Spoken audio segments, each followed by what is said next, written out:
অন্যের কি কি করা উচিত এই নিয়ে সে বড় ব্যস্ত থাকে। অমুক ব্যক্তির এটা করা উচিত, আমার বাবার এটা করা উচিত, আমার ভাইয়ের এটা করা উচিত, আমার বন্ধুর আমাকে কিছু দেওয়া উচিত, আমাকে দাওয়াত দেওয়া উচিত, তার এত ধন দৌলত এখান থেকে কিছু দিয়ে দেওয়া উচিত, এই ঈদে আমার কয়েকটা জামা বানায় দেওয়া কি উচিত। এরকম অনেক উচিত আছে। এই উচিতগুলো কি নিজের না মানুষের? মানুষের। নাহমাদুহু ওয়া নুসাল্লি আলা রাসূলিহিল কারীম, আম্মা বা'দ।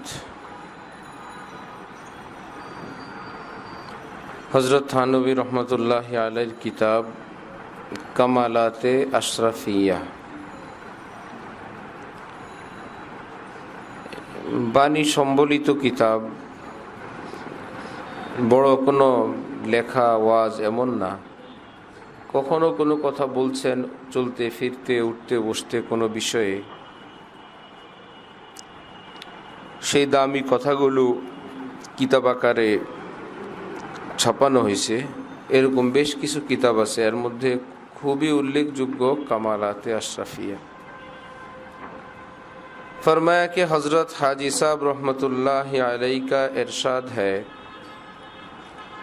जिस कदर नज़र वसी होती जाती है एतराज़ कम होता जाता है।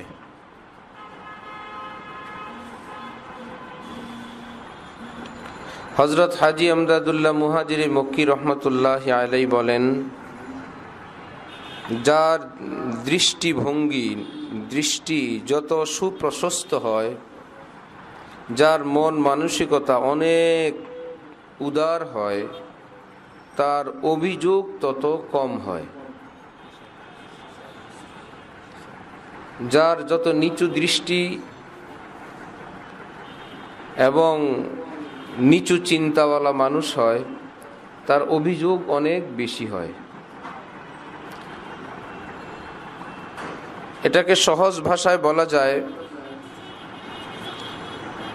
Positive mind.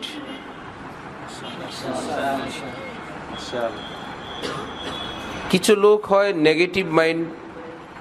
হাজার ভালোর মধ্যে যদি কারো একটু ত্রুটি থাকে, সে ওটাকেই প্রাধান্য দেয়, এই নিয়েই ব্যস্ত থাকে। আর সব জায়গায় কিছু না কিছু আছেই, ত্রুটি বিচ্যুতি কমতি। আর যখন পজিটিভ মাইন্ড হয়, দেখবে যে ত্রুটি বাদ দিয়েও ওই লোকের মধ্যে ভালো দিকও আছে, সে তখন ব্যস্ত থাকে ভালো দিকগুলো নিয়ে। তো একজন মানুষের, একটা জিনিসের, একটা অবস্থার কিছু ভালো দিক কিছু মন্দ দিক থাকতে পারে। কোথাও মন্দ বেশি, কোথাও ভালো বেশি, কোথাও ভালোই ভালো, ক্ষেত্র বিশেষ, ব্যক্তি বিশেষ। এত সত্ত্বেও কেউ চেষ্টা করলে, ফিকির করলে কারো থেকে কোনো না কোনো খুঁত বের করতে পারে, একটা অভিযোগ দাঁড় করানো সম্ভব।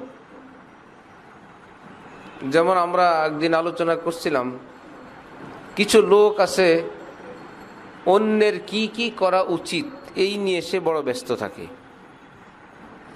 অমুক ব্যক্তির এটা করা উচিত, আমার বাবার এটা করা উচিত, আমার ভাইয়ের এটা করা উচিত, আমার বন্ধুর আমাকে কিছু দেওয়া উচিত, আমাকে দাওয়াত দেওয়া উচিত, তার এত ধন দৌলত এখান থেকে কিছু দিয়ে দেওয়া উচিত, এই ঈদে আমার কয়েকটা জামা বানায় দেওয়া কি উচিত। এরকম অনেক উচিত আছে। এই উচিতগুলো কি নিজের না মানুষের? মানুষের। উচিত কাজ কাকে বলে? ফরজকে বলা যায় উত্তম, করলে ভালো, এরকম না? উচিত যে কাজটা করলে ভালো, এমন কাজ জরুরি বা ফরজ ওয়াজিবকে তো আর উচিত বলে না।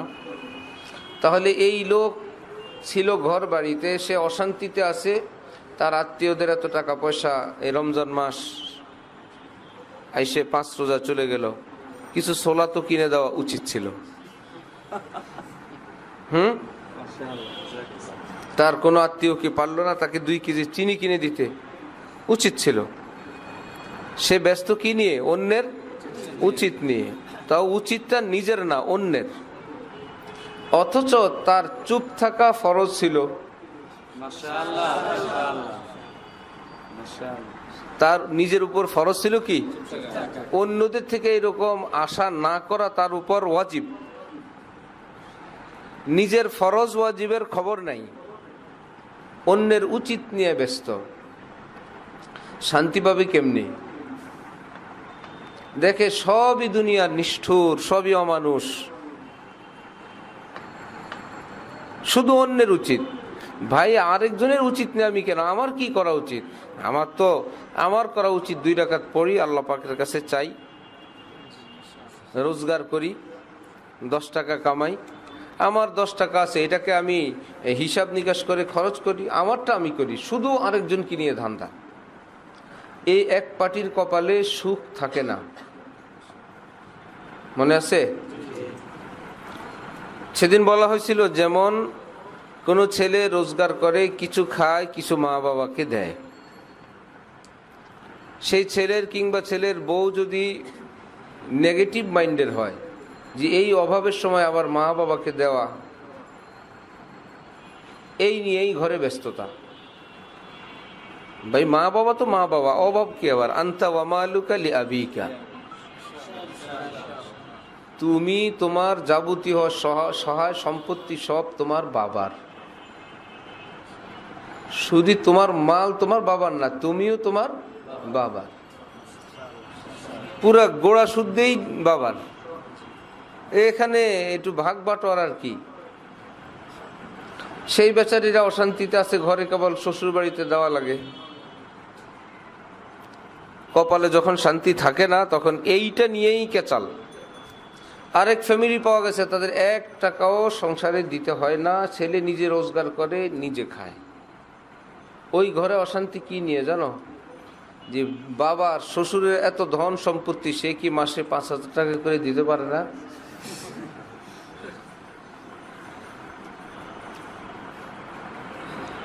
তার তো উচিত ছেলেকে মাসে কি করে দেওয়া, মাসে 5,000 করে।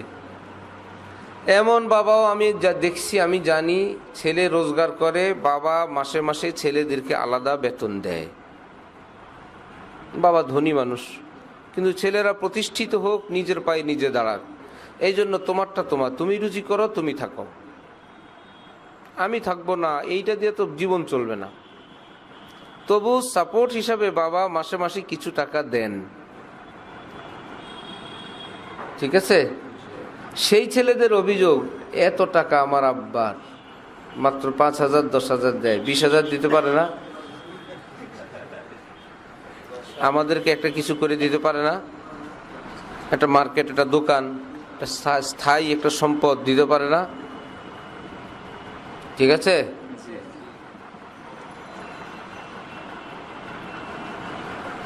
অনেক বাবা নিজের সুখ শান্তির জন্য নিজের সহায় সম্পত্তি সব রেডি করে রাখছেন, সব সন্তানের জন্যই, খাওয়ায় পড়ায় দেয়। কিন্তু সন্তানের যদি কপালে শান্তি না থাকে, অন্যের উচিত নিয়ে ভাবে, সেই সন্তান বাবার উপর চড়াও, যে কখন কি হয়। সুস্থ বাবা রোজগার করতেছে, ঠিক তো নাই, সহায় সম্পত্তি ভাগ করে দিয়ে দাও। সম্পত্তি কি ছেলের না বাবার? তারটা সে কি করবে সে জানে। সে তোমারে পালছে, খাওয়াইছে, লওয়াইছে, প্রাপ্তবয়স্ক হয়েছে, এখন তো তোমার আর তার সঙ্গে তোমার কোনো কথা নাই, তোমারটা তুমি করো। হ্যাঁ, সে খেয়ে পরে দান করে যা ইচ্ছা তাই করে উড়ায়ে, মরার পরে যদি কিছু থাকে ওখানে না তোমার ভাগ। জীবিত বাপের সম্পদ থেকে প্রাপ্তবয়স্ক ছেলের বড় কোনো আবদার নাই, বাপের যা ইচ্ছা তাই থাকুক। বাবা মরার পরে যেই সম্পদ ওয়ারিশরা পাবে, এটা কি জীবিত থাকতেও পাবে নাকি?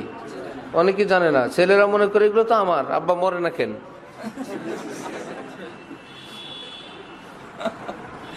তোমার তো নয়, তোমার বাবার। সে খাবে, দান করবে, সদকা করবে, তার চিকিৎসা আছে, সে সব কিছু শেষ করে মরার পরে যা থাকবে ওইটা ঋণ পরিশোধ করার পর তোমরা ভাগ পাবা। কিন্তু ছেলেরা মনে করে এখনই আমার।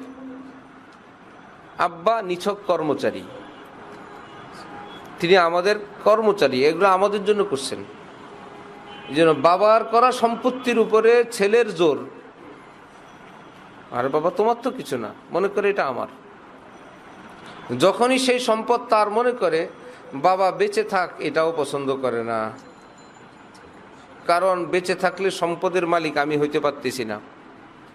বাবা ভালো চিকিৎসা করুক সেটাও পছন্দ করে না, টাকাগুলো লস হইতেছে আমার। গরু বিক্রি করতে গেছে, রাস্তায় চোর দাঁড়ায় আছে, গরু বিক্রির টাকা চোর নিয়ে যাবে। গরুর মালিক গরু বিক্রি করে নাই, গরু ফেরত নিয়ে আসছে। চোরারা তো অবাক, যে ভাবছি টাকা নিয়ে আসবে, আমরা টাকা নিয়ে যাব, সে গরু ফেরত নিয়ে আসছে। কি ব্যাপার? না বিক্রি করে নাই, দাম কম বলছে। দিছে মায়ের। দাম কম বললে তোমার সমস্যা কি? 10 টাকা কম পাইলে আমরা কম পাইতাম, 5,000 বিক্রি করলেও আমরা নিতাম, 3,000 বলছে বিক্রি করে দিতি, তোর ক্ষতি কি? চোর যেরকম গরুর মনে করে গরুর যেই পয়সাই হোক ওটা কার? আমাদের। এই ছেলেরাও মনে করে যাই হয় ওটা কাদের? আমাদের। কম হোক বেশ হোক, কি চোরের না গৃহস্থের? কম হোক বেশ হোক সম্পদ বাপের, তোমার কি? তুমি রুজি করো, তোমারটা তোমার। হযরত ওয়ালা আমাদের শেখ, আল্লাহ পাক হযরতকে সুস্থতার সাথে আফিয়তের সাথে হায়াতে অনেক বরকত দান করেন। এমন মানুষ পৃথিবীতে কম আসে, এত গুণে গুণান্বিত লোক। সাইড থাকে এক একজনের, এক একটা সাবজেক্টে এক একজন মাশাআল্লাহ থাকেন, সব মিলে এতটা মজমুয়া, এতটা কামাল, সর্ব বিষয়ে খুব কম মানুষ আসে, খুব কম। হযরতওয়ালা খাবার খান, খাবার যেটা থেকে যায় সেটা বাইরে নিয়ে যাওয়া হয়। কখনো হযরত কোনো আইটেম বলেন যে ভাই এটা রাখো, মেহমান আসলে দিও, পরের বেলা দিও। অধিকাংশ খাদেমরা খেয়ে ফেলে, পরের বেলা তো আবার রান্না হবে স্পেশাল। হঠাৎ মাঝে মাঝে হযরত খবর নেন খাবারটা কে খায়, অমুক অমুকে খায়। খানকা যারা থাকে তাকে 1-2 জন আছে খায় আর বলে ভাই খা, শরীর বানা, স্বাস্থ্য বানা, খেদমত করা লাগবে। নিজেও খায়, আরো 1-2 জনকে ডাকে ভাই শক্তি বানাও, খেদমত করা লাগবে। যে একদম খাদেম, যে বেশি কষ্ট করে হযরত আল্লাহর জন্য, সেও নাকি 1-2 দিন খাইছে। হযরত আল্লাহ যেদিন সে খাইছে সেদিন তাকে ডাকাইছে, তুমি কেন খাইলা, কার অনুমতিতে খাইলা? এটা তো অনুমতি ছাড়া খাবার, কেমনে? চুপ। অনুমতি ছাড়া খাবার খেলে কিভাবে? এই নিয়ে কঠিন। সে তওবা তিল্লাহ করে মাপ টাপ চায়, আসলেও তো অনুমতি ছাড়া অন্যায়ভাবেই খাইছে। শেষে হযরত বললেন যে দেখো, এটা যদি সে খায় নিয়মিত, তার মনের মধ্যে 2টা জিনিস আসবে। একটা হলো লোভ, থাকলো এত কষ্ট করলো, খেদমত করলো, লুবি হয়ে খানকার থেকে গেল। হ্যাঁ, অন্যের কিছুর প্রতি নিজের মধ্যে লোভ, এটা একটা কঠিন আইব। লোভ মানুষকে এত বেইজ্জত করে, অন্য অনেক কিছু এত বেইজ্জত করে না, এত জলিল করে। আমি কোনো মানুষকে দেখছি দস্তরখানে বসে এত অসুন্দরভাবে খাবার খায়, চোখে পড়ার মতন লোভ, পাগল হয়ে গেছে কোনো পছন্দের আইটেম দেখে, অস্থির হয়ে গেছে কখন সেটা শেষ করবে, কেউ আবার নিয়ে নেয় কিনা। মনে হয় যেন অন্ধ হয়ে গেছে, কেউ নাই মনে হয় এখানে।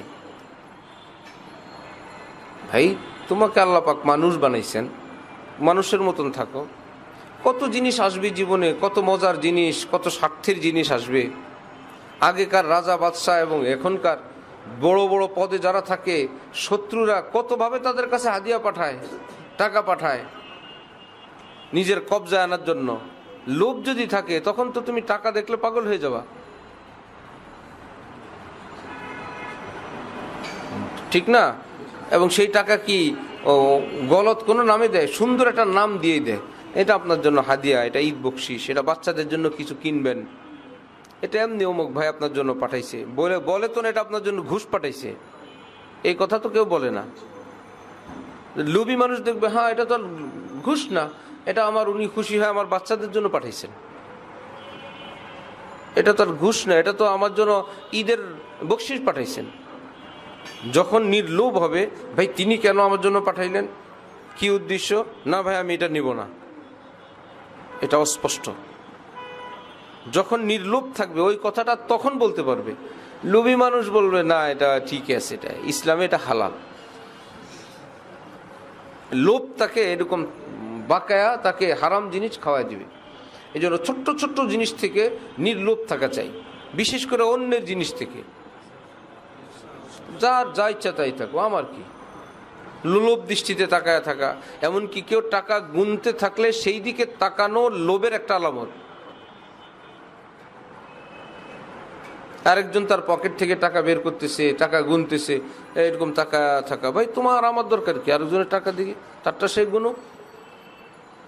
কচকচা নোট দেখে পাগলের মতন তাকায় থাকা, কারো ভালো কিছু দেখে তাকায় থাকা, ভালো খাবার দেখলে তাকায় থাকা, মানুষ এগুলো মাইন্ড করে এবং মানুষ জলিল হয়।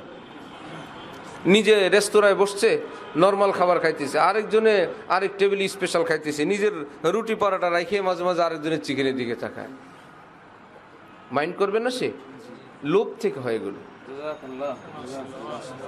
এতে মানুষ বেইজ্জত হয়, জলিল হয়, অসম্মানিত হয় চরমভাবে। আরব দেশে তো কেউ কারো হোটেলে ঢুকলে যদি কেবল দেখলো যে ওই বেটা দস্তরখানির দিক তাকাইছে, আর ওই বেটা ফজল ফজল নেন আসেন, এটা একটা রেওয়াজ, সাদে খুব সমাদর করে, ঠিক না, বসেন। অথচ যে নিচের দিক তাকায় যায় তাকে তো ডেকে ডেকে ফজল ফজল বলে না, বড় মুশকিল। এই জন্য নিজের মধ্যে আত্মমর্যাদা রাখা চাই। হযরত বললেন আরেকটা সমস্যা হলো, খাদেম বেচারা যদি খাবার খায় নিয়মিত, তাহলে একটা হবে কি, লোভ। দ্বিতীয় সমস্যাটা হবে, তার ডিউটি হলো নিজের মখদুম, নিজের বস, নিজের শায়েখকে খাওয়ানো। কিভাবে শায়েখকে এক লোকমা বেশি খাওয়ানো যায়, এটা হলো তার কি ডিউটি। কিভাবে শায়েখ সুস্থ থাকবেন, ভালো থাকবেন, খাবেন, এটাই তার ডিউটি। যখন একথা ফিক্সড হবে যে শায়েখ খাবারের পর যেটা থাকবে সেটা আমার, তখন ভিতরের লোভ তার ডিউটিটা চেঞ্জ করে দিবে, শায়েখ আর না খাক, অমুক জিনিসটা আর না খায়, আল্লাহ আল্লাহ আল্লাহ আল্লাহ আর না নেয়, আল্লাহ শেষ হয়ে গেল, আল্লাহ আল্লাহ শেষ হয়ে গেল। তাহলে কি হইল ডিউটি, শায়েখের খেদমত হইল, শায়েখের আরাম পৌঁছানো হইল, কোথায় চলে গেছে?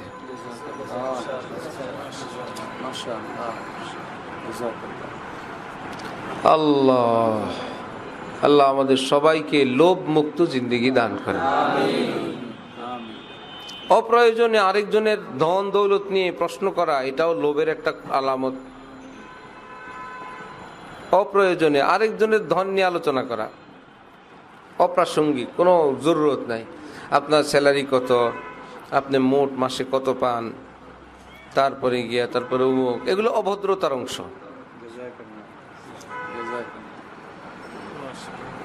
না। আমার কি কাজ আরেকজনেরটা নিয়ে, আমার কি হবে? ভাই নিজের যদি মেধা থাকে, বুদ্ধি থাকে, বুদ্ধি খাটায় নিজে হালালভাবে রুজি করেন, ইজ্জতের সঙ্গে। রুজি তো কত ভাবেই হয়, বেইজ্জতির রুজিও হয়। জুতা সেলাই যারা রুজি হয় না, আর কি হারাম? হালাল রুজি, জুতা সেলাই করে রুজি করে হালাল রুজি। হালাল রুজি ইজ্জতের সঙ্গে হওয়া চাই। রুজি কেবল ছাত্র একজনকে একটু পড়া বলে দিল, হ্যাঁ আমি তোমার ডেলি পড়ে দেবো, তুমি আমার মাসে 200 টাকা দেবা। এর চাইতে ওই জুতা সেলাই খাওয়া ভালো।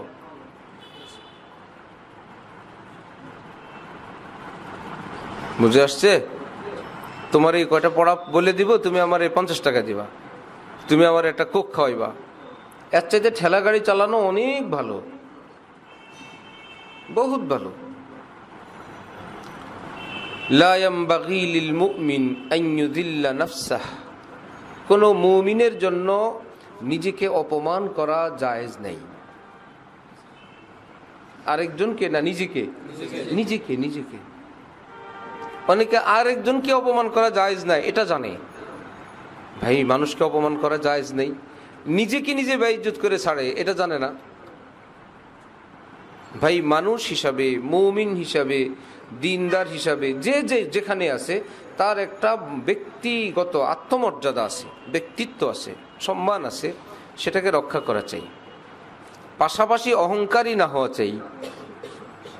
মাশাআল্লাহ, জাযাকাল্লাহ। ঠিকটা মুশকিল। আল্লাহ, আমি যখন জুমা পড়াই সূত্রাপুর ফারাসগঞ্জ, তো নতুন নতুন গেছি, সেখানে শুনলাম শবে বরাতে মসজিদ সাজাবে লাইট দিয়ে। আগে থেকে শুনছি, তা আমি হযরত আল্লাহর কাছে পরামর্শ করলাম। এই হযরত বললে এটা বলে দি ভাই, কথা জায়েজ নেই। হযরত যদি বলে এরা বাইতুল মোকাররমে তো করে, হ্যাঁ জি। একা একাই হযরতকে বললাম, বলবা বাইতুল মোকাররম কি শরীয়ত নাকি সুন্নত না এটা সেটা, এইরকম। আবার আরেকটা হযরত যদি এরা এটা বলে, 3 নম্বর আবার একটা যদি বলছি, আমার মনে নাই কি, এমন ধমক দিছেন হযরত আল্লাহ। ধমক দিয়ে বললেন কি, মানুষের পকেটের দিক তাকায় থাকো, কারো থেকে কোনো কিছু পাওয়ার আশায় বসে থাকো? বললাম জি না হযরত, আলহামদুলিল্লাহ। বলে তাহলে আল্লাহর উপর ভরসা, কোনো বাপের বেটার ক্ষমতা নাই এতবার যদি বলার।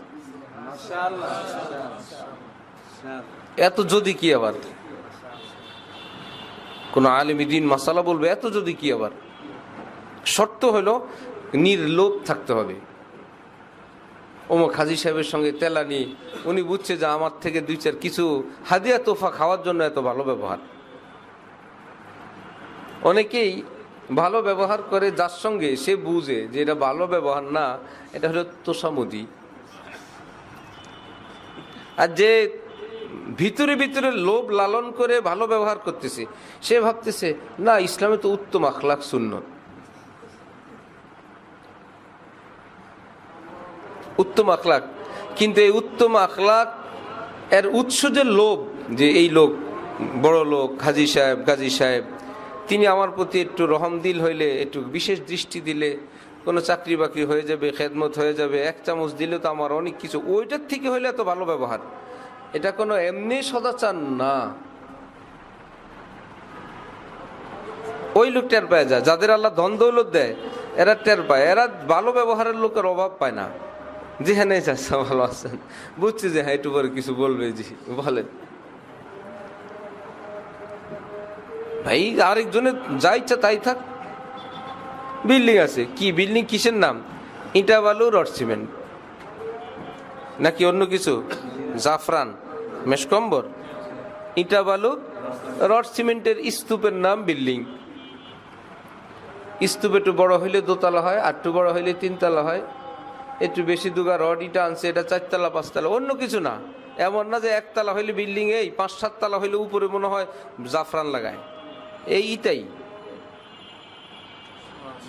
আর একজনের বিল্ডিং এতে কি হয়েছে, থাকার একটা ঘর, হ্যাঁ বিল্ডিং এর মালিক।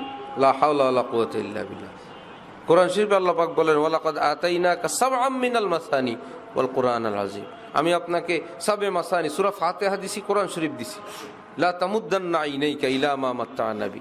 আবু জাহাল গো কি বিল্ডিং সিল্ডিং দিলাম, সেদিকে আপনি চোখ তুলেও দেখবেন না। আপনার আমি কোরআন শরীফ দিছি না। বিল্ডিংওয়ালার দিকে আমরা লোলুপ দৃষ্টিকে তাকাবো না, সে আমাদের দিকে তাকাবে। যা বেটা তোর বিল্ডিং। আলহামদুলিল্লাহ, আল্লাহ পাক আমাদেরকে ইসলাম শিখার, মাদ্রাসায় পড়ার, আলেমে দ্বীন হওয়ার তৌফিক দান করছেন। মাশাআল্লাহ, মাশাআল্লাহ। বিল্ডিং তো তোর বিল্ডিং না মোর। আমি কবরে যাব, আমার কোরআন শরীফ আমার সাথে যাবে, তোর বিল্ডিং। মাশাআল্লাহ। অহংকার না করা, কিন্তু আত্মমর্যাদা রক্ষার জন্য বলছি, নিজের উপর নিজে দুর্বল না হই, কমজোর না হই, ওখান থেকে বাঁচানোর জন্য। আলহামদুলিল্লাহ, আল্লাহ পাক কত দিছেন। খাইল ইজ্জতের সঙ্গে, বুঝে আসছে? থাক ছেঁড়া জামা, এতে কি হয়েছে, ধুইয়া মুইসা এ ছেঁড়াটাই গায়ে দেওয়া থাকবো, এমন ভাবসাব থাকবে। হযরত আলী আমাদের শায়েখ ছাত্র জীবনে কোনোদিন নাস্তা খাওয়ার টাকা ছিল না, সকালে নাস্তা কখনোই খান নাই। এত ভালো ছাত্র, এত নামি দামি ছাত্র। বেশ কয়েক বছর আগে গুলিস্তান লালবাগের ফারেক এক আলেমের সঙ্গে দেখা হয়েছে, নতুন ফারেক। সে বলে আব্দুল মতিন ভাইয়ের কথা লালবাগের উস্তাদরা এখনো বলে। 82 সনে পড়ছেন লালবাগে, লালবাগের প্রবীণ উস্তাদরা বলতেছে এখনো বলে যে লালবাগের জীবনে এমন ছাত্র আসে নাই। এত ভালো ছাত্র, নাস্তার টাকা নেই। কোনো বড় উপরে জামাতের কোনো ছাত্র মহব্বত করে বলছে যে তুমি আগামীকাল থেকে প্রতিদিন আমার সাথে নাস্তা খাইবা। হাই রে বকা, নির্লজ্জ, বেহায়া, ডেলি তোমার সঙ্গে আমি নাস্তা খাবো, কি কারণ ভাই? একদিন কেউ বলে বা কালকে নাস্তা খাবে, ডেলি নাস্তা খাবে, তার মানে এই কথা কেন বললো? ওই লোকরা একদম ঝাইরা ধুইয়া মুইসা বত্তা বানায় ফেলছে। সেটা যে বাস্তব, সেই চরিত্রে যে হজরতের মধ্যে মারাত্মক, সেটা হলো আমি মসজিদে জুমা পড়াই বাদামতলী। তো আমাদের বাদামতলী মসজিদের সভাপতি সাহেব, আমরা ওখানে একদিন গেছিলাম হযরত আল্লাহর ইসলাহি বয়ান বাদামতলী। তো হজরতের সঙ্গে আমি গেছি, আগে বয়ান হয়েছে, আমরা চলে আসছি। ওই থেকে ওনারা জুমার জন্য খতিব তালাশ করতেছিলেন দীর্ঘদিন, নাকি বহুদিন। ওই থেকে হযরত আল্লাহর কাছে আসছেন, লোক পাঠাইছেন যে আমার কথা যে ওনাকে একটা জুমা পড়াইতে বলেন, এই বিষয়। হযরত বলছেন জুমা পড়াবে কি? জুমা পড়ায় যা করবে বয়ান তো করছি। তারপরে একদিন যাইতে বলছেন, হযরত বলছেন যাইতে পারবে না, নিতে হইলে আসতে বলো। শুরু যাবে কি জন্য? ওনার যদি গরজ হয় আসতে বলো। বেচারা শিল্পপতি মানুষ, ধনী মানুষ, আসছেন। আয়েশা হযরত আল্লাহর কাছে কথাবার্তা বলে পরে জুমার জন্য জিম্মাদার হিসেবে নিয়ে গেছেন। বেশ কিছুদিন পর হযরত আল্লাহর কাছে আসছেন দেখা করতে, কথাবার্তা। এর মধ্যে হঠাৎ সহজ সরল মানুষ বললে আপনার পাসপোর্টটা দেন। কি ব্যাপার? যে আপনাকে আর আমাদের খতিব সাহেবকে আমি ওমরাই নিব। ভালো না এটা? ওমরাই নিবে। এর উপরে যে হযরত আল্লাহ ধরলেন, মানে আপনার পাসপোর্ট দিয়ে দিব, আপনি ওমরা নিবেন, মানে জি যাবতীয় খরচ আমি দিব। বলবেন তার মানে আমরা আপনার পিছু পিছু ঘুরবো, আপনি খরচ দিবেন, মানে আমরা আপনার সঙ্গে ওমরায় যাব, খানার সময় হবে আমরা দুইজন বসে থাকবো, আপনি যখন রওনা হবেন আপনার পিছনে পিছনে আমরা যাব, আপনি আমাদের বিল দিবেন। আপনি গোসলখানায় আছেন, আপনি নামাজে আছেন, আমরা বসে থাকবো। আপনি কাজ সেরে আসলে যখন আপনি আমাদেরকে হোটেলে নিয়ে যাবেন, তখন আমরা আপনার সাথে খানা খেতে যাব। 3 জন খানা খাবো, আমরা 2 জন বসে থাকবো। আপনি হাত ধুয়ে যখন আপনি বিল দিবেন আমরা বসে থাকবো। এটা কোনো আলেম দ্বীনের খেদমত হইল? এটা কোনো আলেম কি ইজ্জত করা হইলো? কেন বললেন আপনি এই কথা? আরে বেডার 12টা বাজায় দিস, কেন বললেন আপনি? আপনার যদি খেদমতের জন্য আগ্রহী থাকে, মনই চায়, আপনি বলতেন যে আমি আপনাদের ওমরার খেদমত করতে চাই, হাদিয়া পেশ করতে চাই। হাদিয়া পেশ করতেন, ওমরার যাবতীয় টাকা। তারপরে সাথে যেতে বললে চাইলে আপনি বলতেন মেহরবানি করলে, মেহরবানি করে যদি আপনাদের সঙ্গে আমাকে নিতেন। আপনি আপনার পকেটের টাকা দিয়ে খাইতেন, আমরা আমাদের পকেটে টাকা দিয়ে খাইতাম।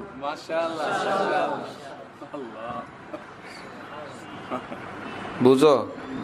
তার মানে ছাত্র জমানায় যে ওরকম ছিল, মিল আছে না? ধানমন্ডি হাজী হাবিব সাহেব আন্তর্জাতিক ব্যবসায়ী, হারদি হজরত, করাচি হজরত যে বাড়িতে আসেন, সারা দেশের আলেম ওলামারা যেই ওনার বাড়ির আঙ্গিনায় বয়ান হয়। ধানমন্ডিতে কত বড় আঙ্গিনা ওনার, ওয়ালের ভিতরে।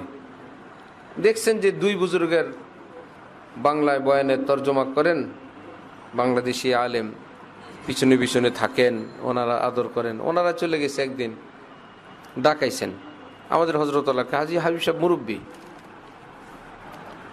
হজরতওয়ালা গেছেন ধানমন্ডি, গেলে উনি অনেকগুলো টাকা দিছেন হাদিয়া। হজরতওয়ালা এসে গেছেন টাকা নিয়ে, পরে এক লোক মারফতে আবার টাকাগুলো পাঠাই দিছেন। এই বলে পাঠাইছেন যে উনি আমাকে যদি আলেমে দ্বীন মনে করি হাদিয়া দেন, ওনার বাড়িতে ডেকে কেন হাদিয়া দিলেন? উনি এসে দিয়ে যেতে পারলেন না? ওনার যদি কোনো ব্যস্ততাই থাকে তাহলে উনি কোনো লোক মারফতে কি পাঠাইতে পারলেন না?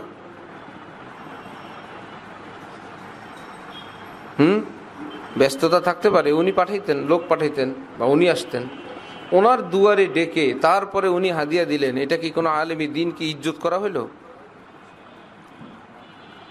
এই বলে তার টাকা হাদিয়া ফেরত পাঠাই দিছে। ওনার মাইন্ডে আবার খুব লাগছে, হ্যাঁ বাংলাদেশি মৌলবী, কত মৌলবীর আমি হাদিয়া দেই, এই মৌলবী আবার এখানে নতুন ঢং ধরছে, রাখো তোমার পীর আসলে আমি পীরের কাছে নালিশ দিতেছি। কারণ উনি সিনিয়রদের সঙ্গে তার সম্পর্ক। করাচি হজরত আসলে হজরতের কাছে নালিশ দিয়ে দিছিল। তো হজরতুল হ্যাঁ ऐसा क्या, শোঁশাক করছেন, খুশি হয়ে গেছে, কি যে বলছে বুঝে নাই। অনেকে বুঝে না, আচ্ছা ऐसा মনে করছে হ্যাঁ আমার বিচারটা খুব রিসিভ হয়েছে, খবর আছে। হজরতুল্লাহ করাচি দেখছেন, আচ্ছা क्या हुआ हाजी साहब के साथ, পরে বিস্তারিত বলছেন। শুই না হজরতুল্লাহ कराची बोले बिल्कुल ठीक किया, इन लोगों को इसी तरह दुरुस्त करना चाहिए। একদম ঠিক করছে, এদের পয়সার গরম এমনি সোজা করা উচিত, একদম ঠিক করছে। কেমনে আরেকজনের প্লেটে ডিম ভাজা খাওয়ার লোভ দিতে দিতে, শাইখেরটা খাইতে খেতে, না খাইতে খাইতে। নফস তো আছে ভাই, একে কন্ট্রোল করতে হয়।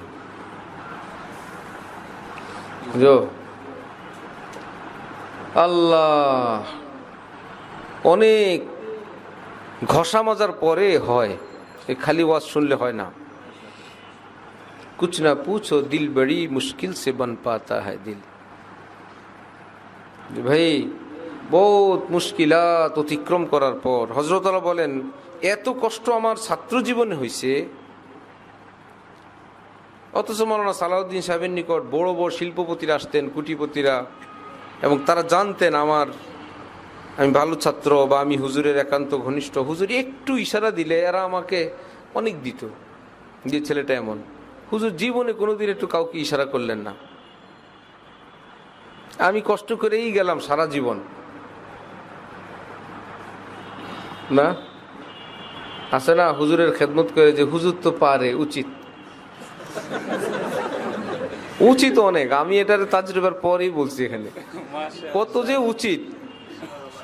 এই ঈদ চাঁদ আসলো আর গেল, হুজুরের তো উচিত, তো কত উচিত গেল জীবনে, করলেন না সালাউদ্দিন সাহেব। হযরত বলেন, আমি বুঝি নাই, এখন বুঝতেছি যে তিনি আমাকে কি করছেন।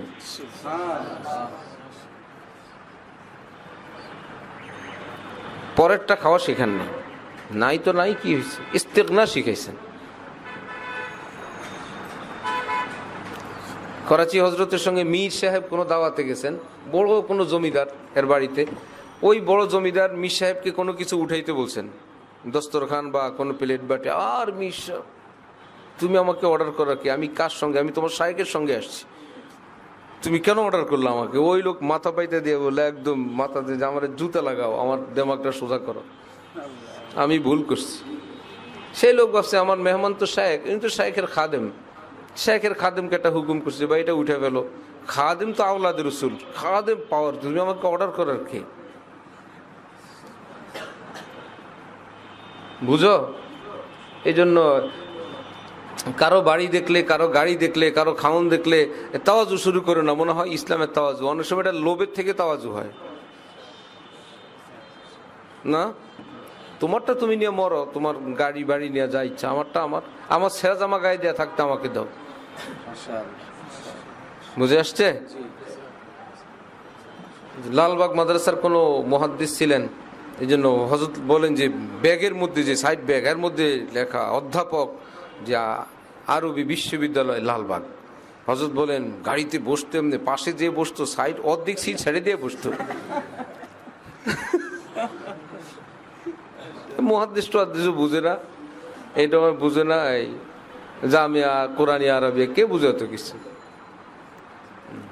এই জন্যই সদর সাহেব লালবাগের প্রতিষ্ঠানের প্রধানের নাম প্রিন্সিপাল লাগাইছেন। ওখানে সংবিধানই লেখা আছে, ওখানে প্রধানের নাম মুহতামিম না, প্লাস ফরিদাবাদ মাদ্রাসা প্রধানের পদবীর নাম মুহতামিম না, প্রিন্সিপাল। সদর সাহেব করছেন। আরে আসে ঢাকা ভার্সিটি থেকে শিক্ষকরা ছাত্ররা মুহতামিম বলতেও পারে না, অর্থ বুঝে না, প্রিন্সিপাল বুঝে, অধ্যক্ষ বুঝে, ওটা লাগাইছে। মাশাআল্লাহ।